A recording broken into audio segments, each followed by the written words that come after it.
আসসালামু আলাইকুম ওয়া রাহমাতুল্লাহি ওয়া বারাকাতুহু। আউযু বিল্লাহি মিনাশ শাইতানির রাজিম। বিসমিল্লাহির রহমানির রহিম। বন্ধুরা, যে সূরাটা নিয়ে আলোচনা করব, এই সূরাটা ইতিপূর্বে একটা ভিডিও দিয়েছি। সেই ভিডিওতে কয়েকটি 10টি উপকারিতা সম্পর্কে আলোচনা করা আছে। তো আরও কয়েকটি বিষয় এই সূরা আমল করলে বা সূরার কি উপকারিতা আছে, সূরা ইয়াসিন সম্পর্কে আলোচনা করব। সূরা ইয়াসিন সম্পর্কে আমরা জানি কোরআনুল কারিমের কলিজা বলা আছে। মানুষের যেমন কলিজা, তো কোরআনুল কারিমের কলিজা হলো সূরা ইয়াসিন। কেউ বলেছে কল্ব, কেউ বলেছে কলিজা, কেউ বলেছে হৃৎপিণ্ড। তাহলে সূরা কত বড় ফজিলাত আপনারা জানেন, অনেকে শুনেছেন, যারা জানেননি তারা শুনে রাখুন। এই সূরা যদি কেউ একবার তেলাওয়াত করে, 10 বার পূর্ণাঙ্গ কোরআন খতম করা সওয়াব আল্লাহ পাক তার আমলনামায় দান করুন। সবাই বলুন সুবহানাল্লাহ। দারুল নাজিম কেতাবে উল্লেখিত হযরত আনাস রাদিয়াল্লাহু তাআলা আনহু বলেন, নবী করিম সাল্লাল্লাহু আলাইহি সাল্লাম ইরশাদ করতেছেন, প্রত্যেকটি বস্তুর একটি অন্তঃকরণ আছে। কোরআনুল কারিমের মজিদের অন্তঃকরণ সূরা ইয়াসিন। যে কথা বলছিলাম, সূরা গুণাবলী উপকারিতা মানে যে কোনো হাজত মাকসুদ জন্যই পাঠ করা হোক, আল্লাহ তাআলা তা পূরণ করে দেন। সওয়াবের উদ্দেশ্যে যদি পাঠ করবেন তো সওয়াব পাবেন।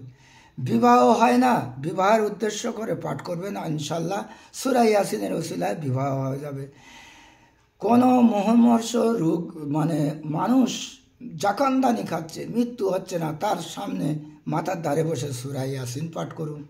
বালা মুসিবত দেখা দিয়েছে, সূরা ইয়াসিন পাঠ করুন, উপকারিতা পাবেন। আরও বহুত ফজিলাত আছে। যাদের বিবাহ হয় না, যাদের বাচ্চা হয় না, অনেক মেয়েদের, তারা যদি নিয়ত করে এই সূরা ইয়াসিন তেলাওয়াত করে, ইনশাআল্লাহ এই সূরা ইয়াসিনের ওসিলায় তার বাচ্চা হবে। সূরা কোনো বন্ধ স্ত্রীলোক নিয়মিত আমল করলে আল্লাহর ইচ্ছা তার বন্ধুত্ব দূর হয়, পুত্র সন্তান লাভ হয়। যে কথা বলছিলাম, কোনো অভাবী গরিব লোক দরিদ্র দূর হওয়ার উদ্দেশ্য পাঠ করলে সে ধনসম্পদ উপার্জন করবে ইনশাআল্লাহ। আল্লাহ পাক আমাদের শোনার থেকে আমল করার বেশি তৌফিক এনায়েত করুন, আল্লাহুম্মা আমিন।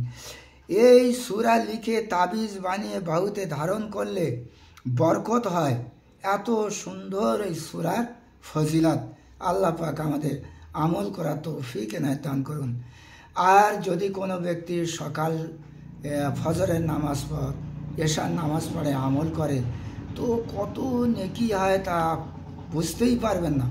14 বার কোরআন তেলাওয়াত, পূর্ণাঙ্গ তেলাওয়াত করে যে সওয়াব পাওয়া যায়, সেই সওয়াব মানে একবার করলে 10 বার, ভুল হলো আমার, একবার পড়লে 10 বার, তো সকালে পড়লে 10 বার, রাত্রে পড়লে 10 বার, 20 বার 20টা কোরআন খতম করার সমতুল্য সওয়াব। আমরা তো কোরআনুল কারিম খতম করতে পারি না, অনেকে পড়ি না, কিন্তু তারা বিশেষ করে সূরা ইয়াসিন যদি পাঠ করে, আল্লাহ তাআলা এই সওয়াবগুলো তার আমলনামায় দেবে।